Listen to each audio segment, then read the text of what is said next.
Interior designers have a bit of a bad reputation for being egotistical, impractical, occasionally full of and unfortunately, I can't fully disagree.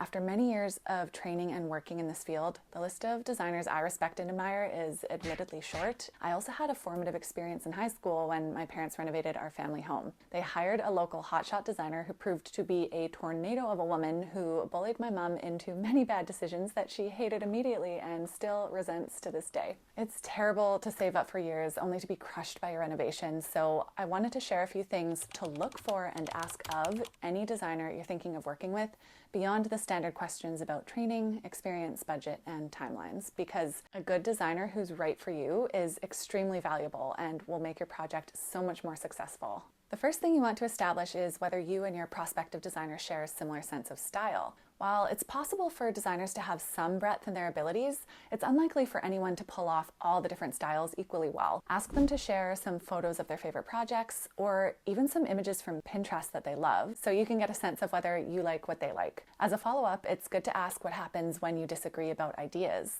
They should give a balanced answer, something along the lines of, "My job is to make your vision come true in the best way possible. I will absolutely listen to your wishes and input, but in return, I need you to trust my experience and expertise." Because it is a bit of a balancing act, and part of a designer's job is to say no to protect against bad ideas, costly mistakes, and future regrets. But designers shouldn't be so forcible in their opinions that you feel alienated from your own project and hate the end result.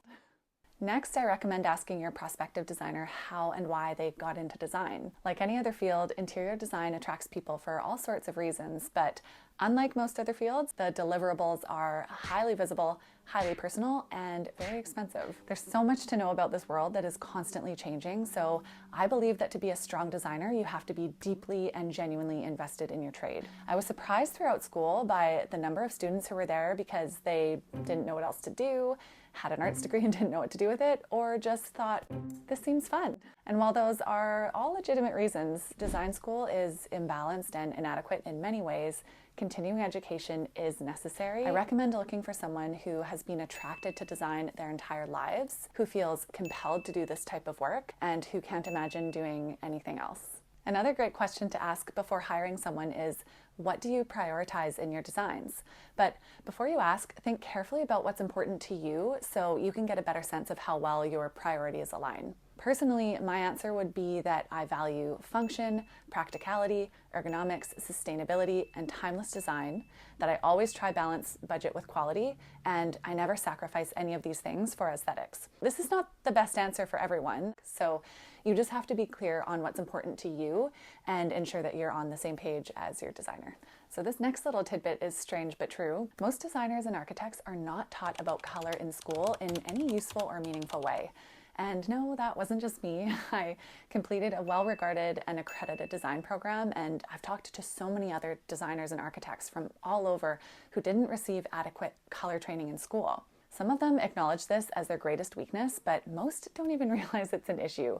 But as color expert Maria Killam always says, every decision is a color decision. So I strongly recommend hiring someone who has completed additional training, because mistakes will be made if your designer doesn't have a deep understanding of hue, value, chroma, LRV, inconstancy, metamerism, neutral undertones, the effects of lighting, how to deal with competing finishes, and of course, how to pull a palette together.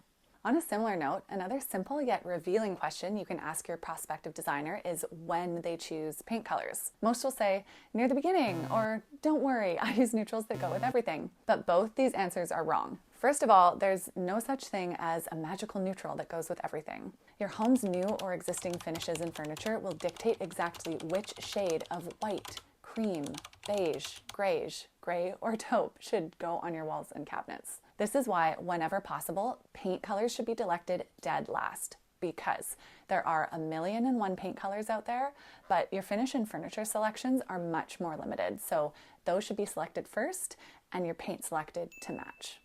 Another little quiz question you can ask your prospective designer is, what are your thoughts on recessed lighting and how do you tend to use it? And the answer should be something along the lines of, I think pot lights are woefully uninspired. There are much nicer options out there, so I only use them sparingly in kitchens, utility spaces, and bedrooms as task lighting, not ambient lighting. Builders have an unfortunate obsession with recessed lights because they're sleek, modern, and affordable, but bright ceiling lights are uncomfortable and unflattering. So if your designer is planning to ruin your dining room, living room, kitchen, hallway, or any other room with a million recessed lights, just walk away.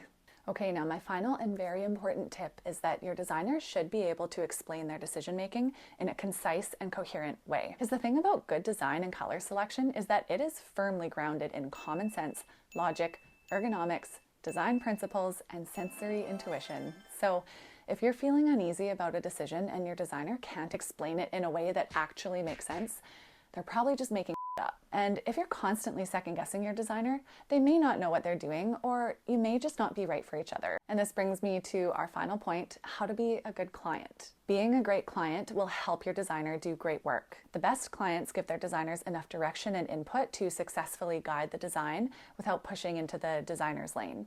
Great clients are able to commit to ideas and decisions without endless back and forth and mind changing. That said, if you're someone with very strong design opinions and or intense attention to detail, you may be better off hiring a project manager with interior design experience rather than an actual designer. A PM can still help make decisions and run your project smoothly without there being too many cooks in the kitchen.